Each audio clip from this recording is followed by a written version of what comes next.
Welcome back to another episode on the Abandoned House series. Last week's video, in case you missed it, we transformed a very creepy entryway and transformed it into something incredible, a very welcoming mudroom.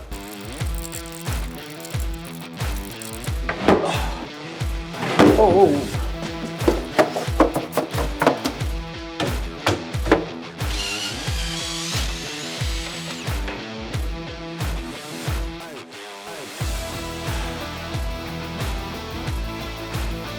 Well, today's a brand new week and we're starting a brand new project. This is the section that we're tackling. Let me show you what we're thinking about. So as you're coming down the hallway, you see this little kind of nook. This is the existing laundry room section that they had in this house. There was no coverage here. It was just basically washer and dryer, and it looked hideous. Irene and I, we put our heads together and we're coming up with a really cool idea to make this not only functional, discreet, but also super welcoming and super cool and super attractive, you know, the Pinterest stuff. But before we can start laying out all our great ideas, we need to create a blank canvas, and we kind of already do. We got all our new electrical, and that was outdated. We got our outlets for our dryer, our washing machine, brand new plumbing, because we put brand new plumbing in this house. So what I need to do is create this blank canvas by mudding up all of our seams, all the joints, and floating the sucker so it's nice, clean, crisp, and something easily to work with. Let's get started.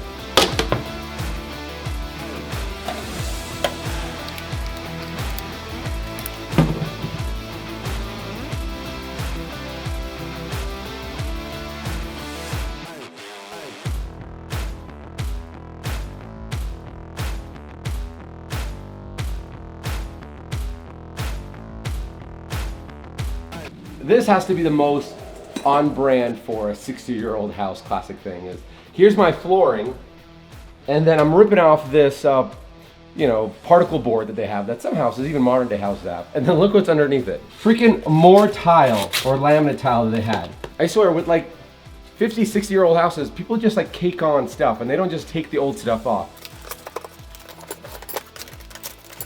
This cannot be what I think it is. Look at this. That is a roofing shingle that they laid down here to, I'm gonna take a wild guess, to be like a waterproofing thing. I'm sure there was a leak here or something. Oh my, I got leftover material. Let's just put it on the floor.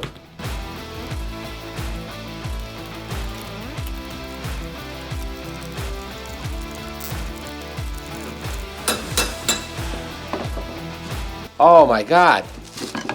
The floors are all freaking rotting. There must have been a crazy leak here from the washing machine. Look at this. I mean, this is as brittle as it gets. Oh. Oh.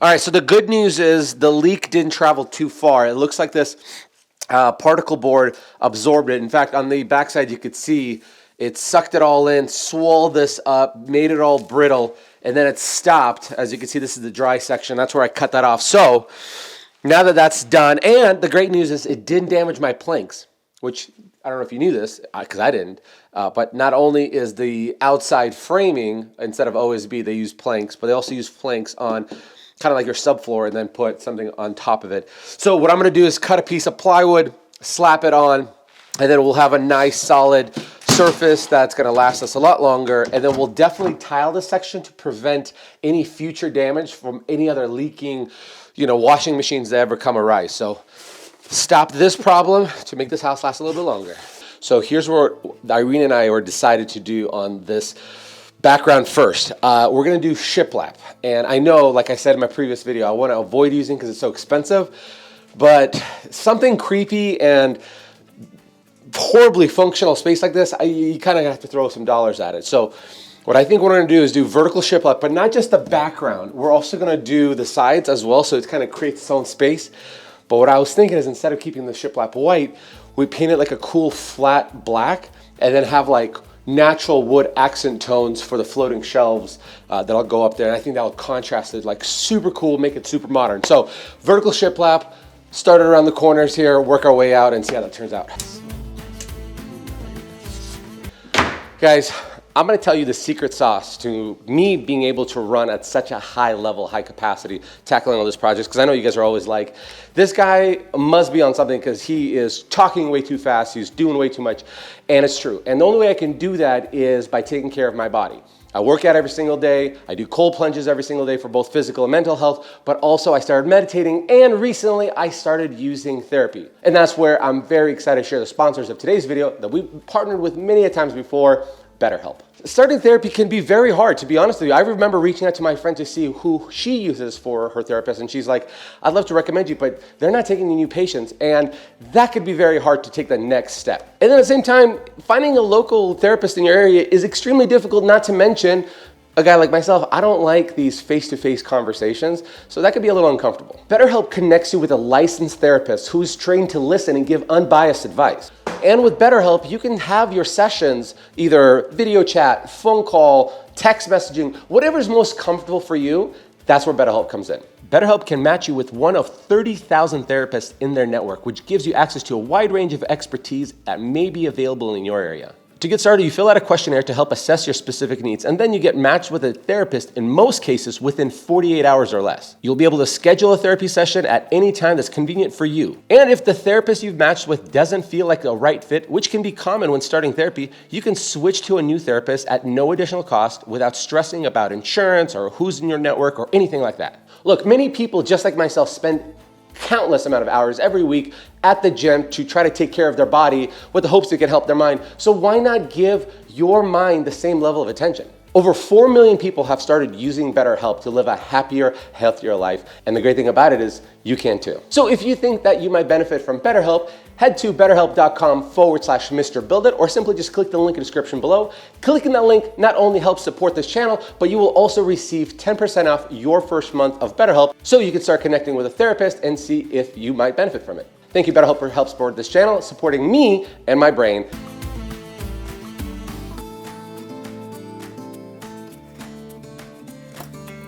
So I don't know what the pattern's gonna be in terms of how many pieces are needed.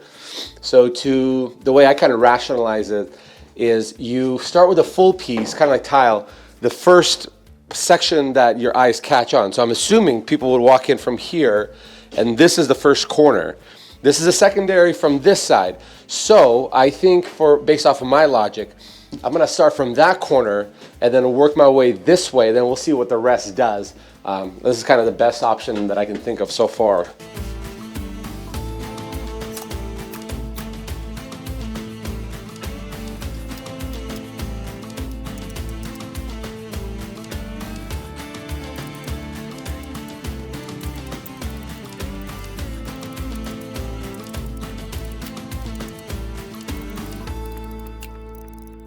See, this was exactly my concern, is that this is a smaller section. So I'm really glad that we started over there. This is like your focal point, and then this is kind of like your secondary. So really excited we did that. Gonna trim off a little piece, finish this off.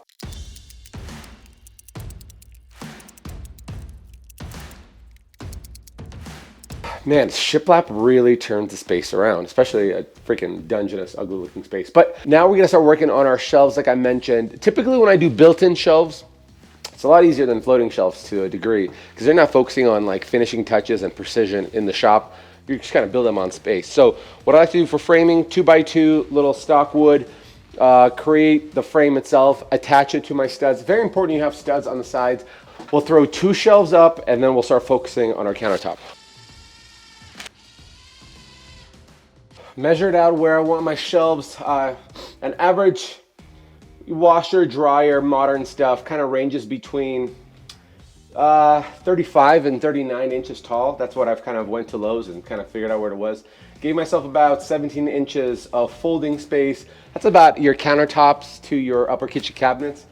Pretty average. And then this is about 14 inches apart. Not a whole lot of space, but this is kind of what we got to work with. So that's what we're gonna do.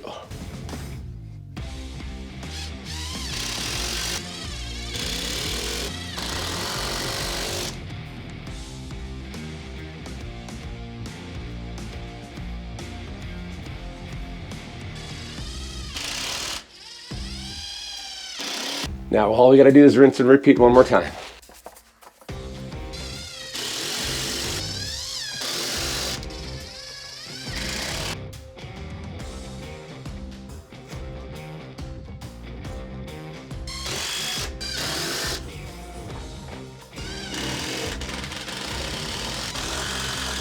We're looking good. We're right on track where we want to be. 2 shelves, got our countertops. Now, I want to prevent myself from doing a lot of masking when it comes to painting everything. So to be smart and be ahead of schedule or ahead of my steps, I think what I'm going to do is I'm going to paint it right now. And with Shiplap, we have to spray because if you start rolling it, it's going to get gunked up in all these little slots that are beautiful that make Shiplap Shiplap. So I'm going to mask off this section and these outlets really quickly, and then we'll spray this sucker, and then I'll, paint whatever color we choose to paint the rest of the house with. The temps outside are 11 degrees right now. My pump is frozen. I don't know if it's the hose or the sprayer, but it's getting there. It's slowly getting there. It's thawing out. I can hear the pump start turning. We got a little bit at a time breaking through. This is chaos, man.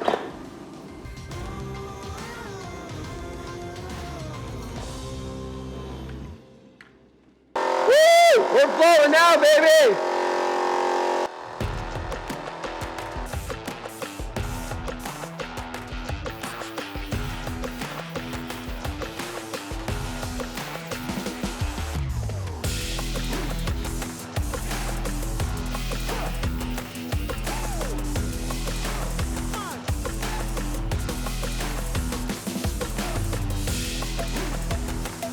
This looks so cool.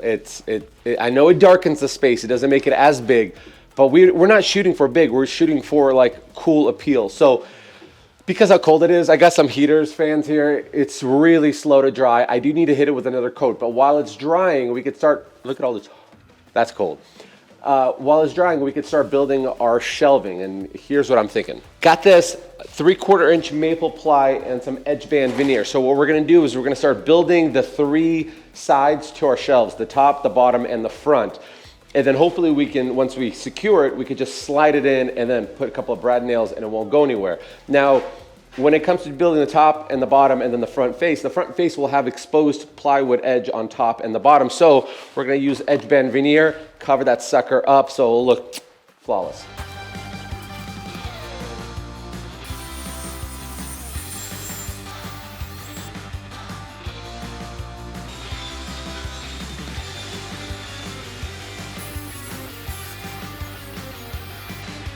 You gotta be kidding me. This is the second time it's happened to me. I've bought veneer from Lowe's 2 times in a row now, and this thing just gets glued through. I don't know if it's sitting next to a heater when it's getting transported, but it's completely unusable.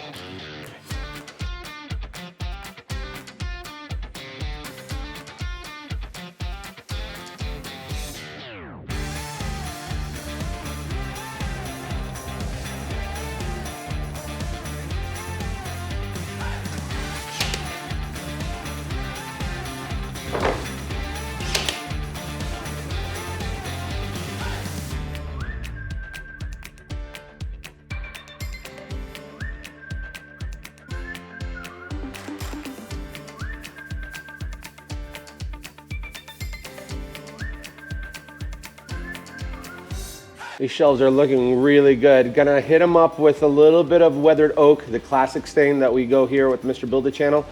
Give it a nice coat, let them sit for a second, then we'll be able to start sliding them off. I already did a dry fit, and you'll know I did because I scuffed up my fresh paint that I already did. But there's touch-up days for that.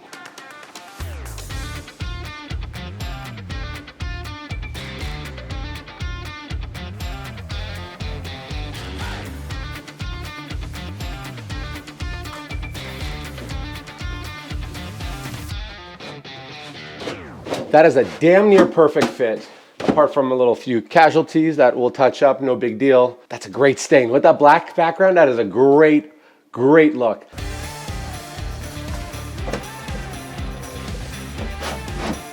Woo! Gorgeous. For the countertop, we're gonna do a laminate to it. Laminate like Formica top. I've done it before in my old laundry room or my personal house. And there's a lot of really cool colors out there that what I found is I think it's phenomenal. So we're gonna attach our plywood on top of our frame. We're gonna put our edge in front of it to give it that bigger, girthier look. This is just select pine. And then I'll show you how we're gonna install this Formica. It's freaking cool. I'm freaking jazzed about this.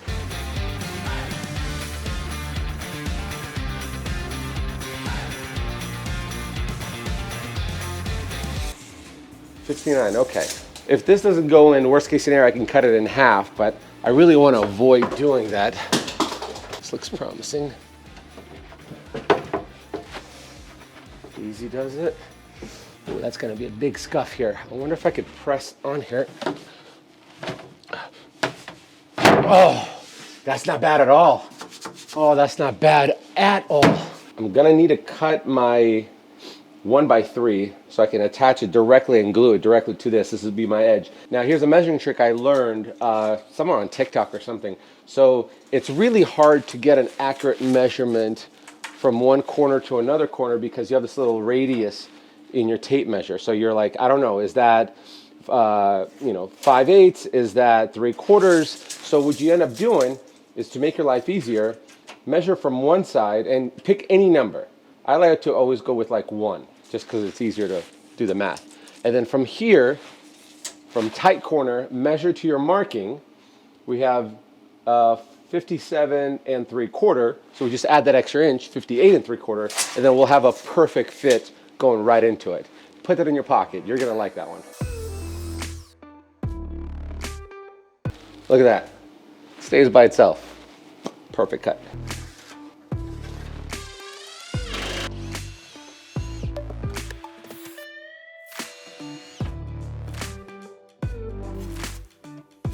All right, so let me show you what we got here.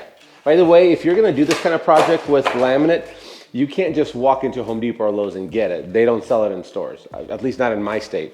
You have to order online, and usually, mine said it takes like 3 days to get delivered to the store, so just keep that in mind. Now, I had to go through like a specialty laminate wholesaler that's local. This is called Luxury Linen. So it has this cool like texture to it on top, which kind of looks like a potato sack or drop cloth. It's got these cool little designs to it, a little texture to it. And it's gray, it's gonna be modern. So between the natural wood stains, the black background, and this cool modern gray, I think that space is gonna look freaking money. So the approach here is gonna be, I'm gonna cut my front strip first, glue it on. I'll show you the adhesive that I use in the roller, and then we're gonna slap the top piece over it, and then use our trim router to cut everything flush so it'll be perfect. And then we'll make it all perfect with like little files and all the diddly doodads that make it look absolutely perfect. Oh no, piece is so awkward. I cracked it right down the middle right here. Oh, please tell me I have enough material to work with. Be 59 inches. Oh, I got a guardian angel over me. That's about 5 inches away from where I need it to be. Dang. Well, that's what I get for getting a 10-foot long piece. I don't need a 10-foot piece, but that's all they had. Okay, so no room for error now.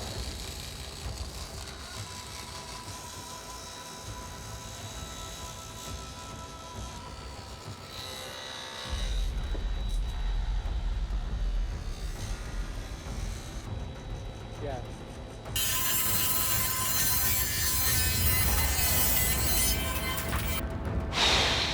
I'm not gonna lie, things got real sketchy on the table saw. We had to stop filming because I needed help from Kyle to help pull this thing. So it was pushing and pulling. It's just too big of a piece to do that on the table saw.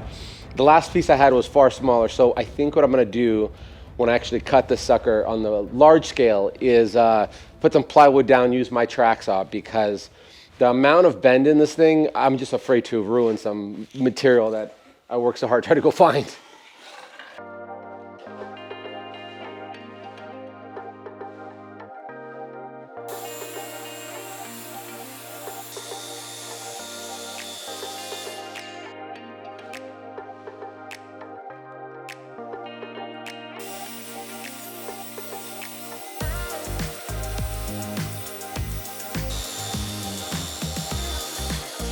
Yeah, the track saw is definitely the move. It's a lot safer.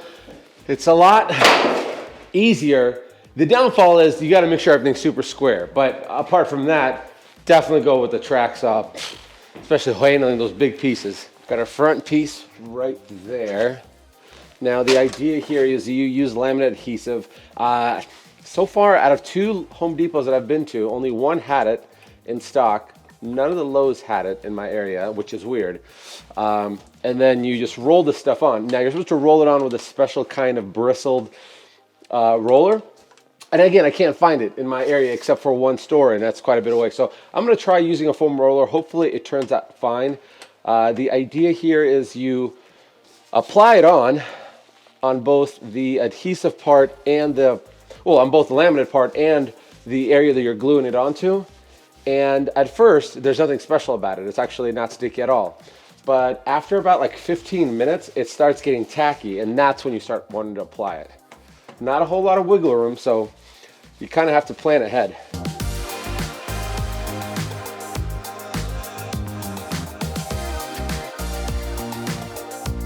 I think this roller works just fine. I don't know why the bristle is so highly recommended, but this is just going on just fine.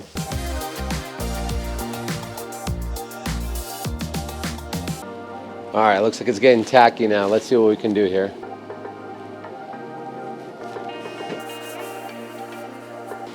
Grab our little roller here. Get that sucker pressed in there.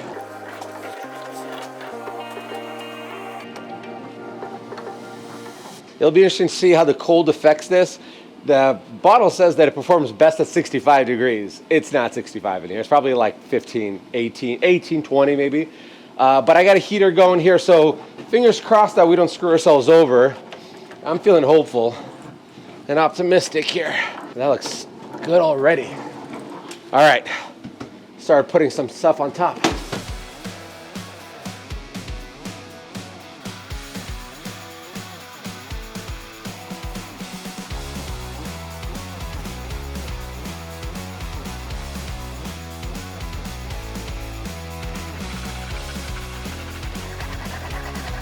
Got the top on. I will say the label on that adhesive is accurate. You need to have up to a certain temperature. I actually had to use the heater and the heat gun, just try to get adhesive nice and sticky on there. But we're finally there, and the funny thing is they finally turned on the gas, so this place is a warm, toasty 70 degrees.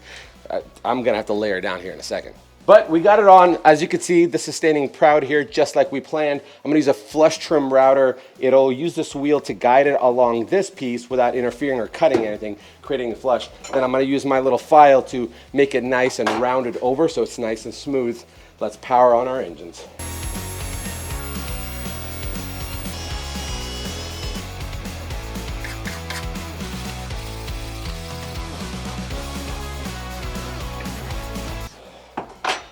Getting hot.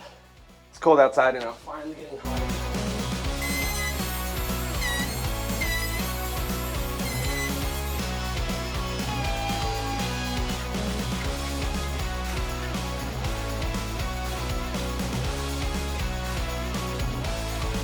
Now that the countertops are done, and by the way, may I just say they look wonderful. It's such an easy thing to do that if you wanted to update your laundry room, maybe even a bathroom, definitely consider trying laminate countertops in a modern kind of application, so highly suggest it. But now that we're done with that, let's start moving on to our floor tile. Like we had mentioned before, we repaired all the rut that's here. Everything's nice and straight. We're gonna throw some mortar down, add some cement board, and then tile. And the reason why you wanna not put your tile straight on your subflooring is because subflooring has movement and doesn't have any absorption, and not to mention good adhesion to tile. So we'll put mortar down, put cement board down, screwed in place with the special screws, and then we'll be able to start laying our tile.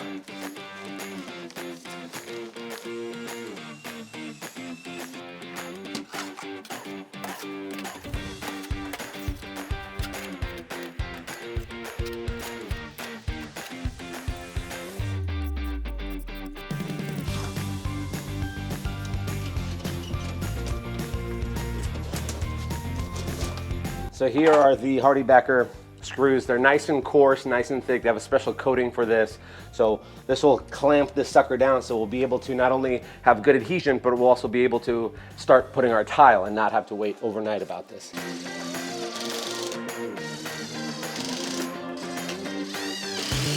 So before getting started, I don't know what a 60-year-old house square looks like if these are square walls. So I don't want to start laying my tile and having it veer off, so then when I start installing my flooring, I'm gonna have to taper off all the flooring. I don't want to do that. I want to make my life easy. So to kind of counter that, I'm gonna set up a little kind of straight edge. So I'm kind of measuring this entire hallway to make sure it's all the same. And that way the tile just butts up against this little straight edge, and then we'll at least have one reference point for either the flooring or the tile here. Thinking ahead.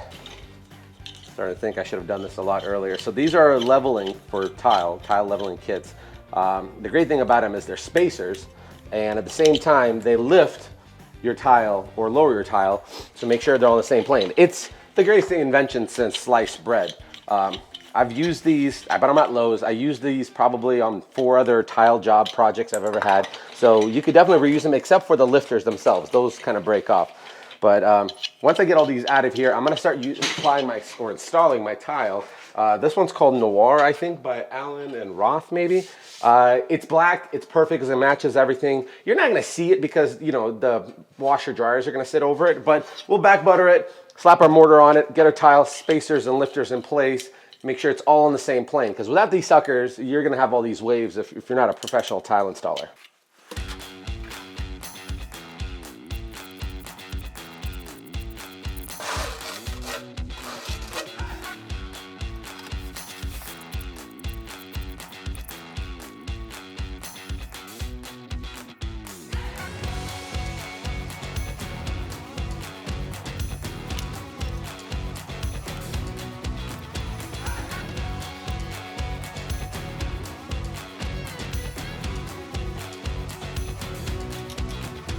All right, everything is in, and boy, am I glad I made the straight line, because that wall's off by like, I don't know, 3/8 of an inch, so I would have had a hell of a time getting this straight.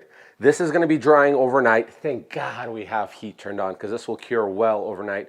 We'll start doing grout tomorrow, but in the meantime, while we still got time to wait on this, let's start trimming the section out, and here's what I'm thinking. I was doing mental gymnastics trying to figure out a door situation here. There's not enough room because I need to have this 30 inches out for my washer and dryer. So I can't really have anything to be able to close this door except like a curtain, and we're not doing curtains here. So what I'm thinking we're gonna do, I finally kind of came up with a solution, is I found this hardware that's supposed to show up tomorrow, and what it is it's barn door style hardware, but there's no room for a barn door, obviously, but it's a barn door hardware for bifolding doors. So 2 bifolding doors here. So we will build out a trim and header here that'll prop up about 5/8 of an inch, whatever it is, and then the barn door hardware will go on it, and then because it's all trimmed out, we'll have probably, I'm guessing, 1.25 inches of room for the washer and dryer to still be in there while being able to open and close our doors while still having a walkway. Sometimes I come up with some ideas that I kind of surprise myself.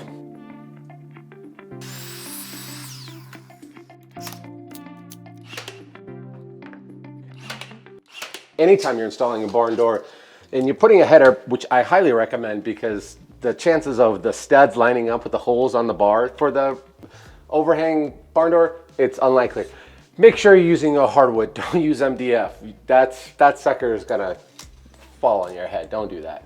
Now I'm temporarily just holding it in place with brad nails. I am gonna come in with lag bolts and secure, well, not lag bolts, but just screws, and hit the studs, which I'm pretty sure there's a header in here anyway. So I'll hit that and it'll be nice and strong and won't go anywhere. But since the hardware is not here yet, we gotta keep this gravy train rolling. So I'm thinking we gotta finish up spicing up the back of this accent wall with what? Well, folks, LED lights. It makes everything better. Is that some ASMR or what? So somebody about a year ago turned me on to these channels for LED lights. Originally I used to just hang them and then put a piece of trim to hide it, but they sell these on Amazon. They're called LED channels, and it's simple. There's just, you know, the aluminum part, the track, and then the diffuser that goes over it. They're great because in case your LEDs break, you just pop them off, put a new strand in there and call it good. Cut it to size. I'm thinking we'll pull 1 strip up here and then 1 strip on the countertop down below. What's cool is right here, it'll illuminate where you're working with, just an accent light. But here, when you have all your laundry detergents, which hopefully, you know, the way Irina does it is she has these like glass jars that are really decorative. It backlights it all, so that'll be really cool.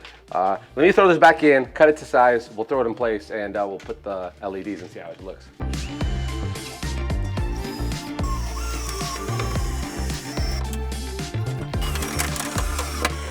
I got my channels up, but we need our transition because it's gonna come down here, under here, and then into the countertop.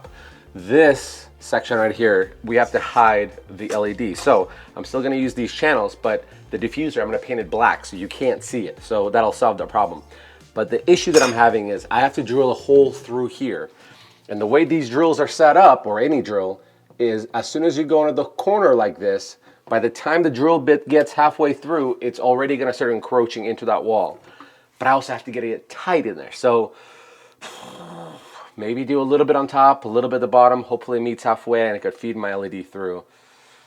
But I really don't want to screw this up.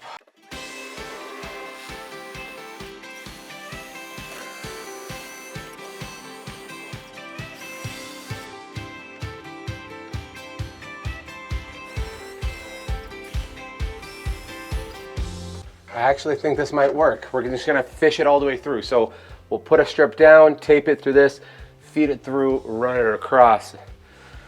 And of course, can't do anything like this without any kind of casualties. I just touched up the paint too.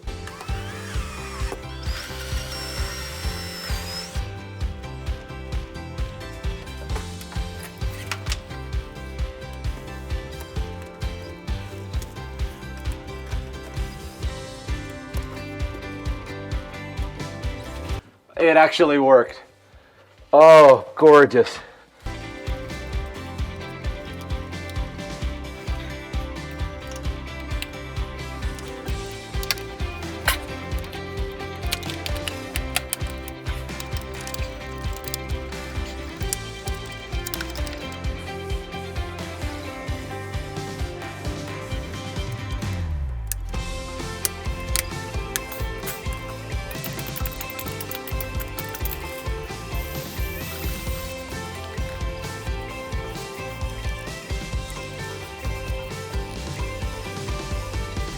Cool, let it dry for, I believe, about 25-30 minutes. We'll start washing it a couple of stages over, and then we'll start putting out our baseboard so all the little gaps in the back can be concealed. Kind of on a good roll right now, folks. I gotta admit it, we're on a great roll. My hardware showed up, so we'll start installing that as soon as that's done.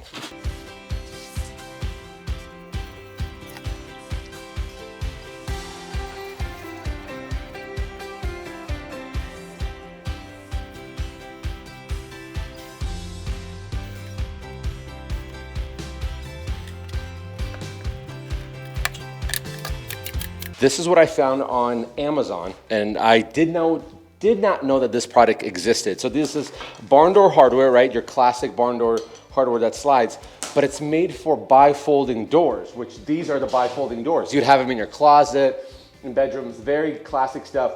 So what I'm gonna be doing is attaching this barn door hardware to these bifolding doors. And I haven't looked at the instructions too much, because I never really do.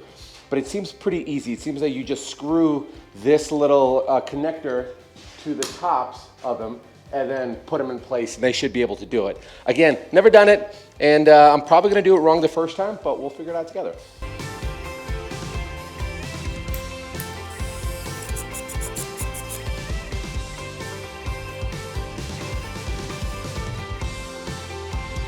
The hardware on the door is on. I still got to get a drill bit to do the bottom part that it kind of swings on, but I'm going to put my bar on there, secure it with these. Again, you want to have the backer to it, like a trim piece, solid trim piece, in case you don't miss, in case you do miss the header. So we'll get it at 80.5, I think is what I measured. Oh, shoot. I need an extra set of hands out here.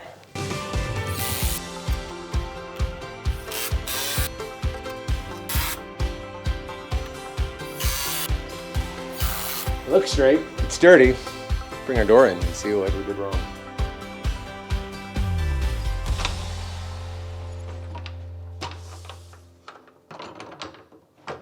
Hey, that's not too bad, huh? Okay, there's still more hardware that we still got to install. For example, the little pivot that goes at the bottom here to keep it from swinging back and forth. I got to put my stop blocks on top so these things don't slide off. But all in all, these things are freaking rad. I got them at Home Depot. They're about 130 bucks a piece. So let me throw that stuff on there. I'll do all my paint touch-ups. I'll have Irina come and style this thing so it looks magnificent. And I'll show you this big reveal, including the budget breakdown. See you in a little bit.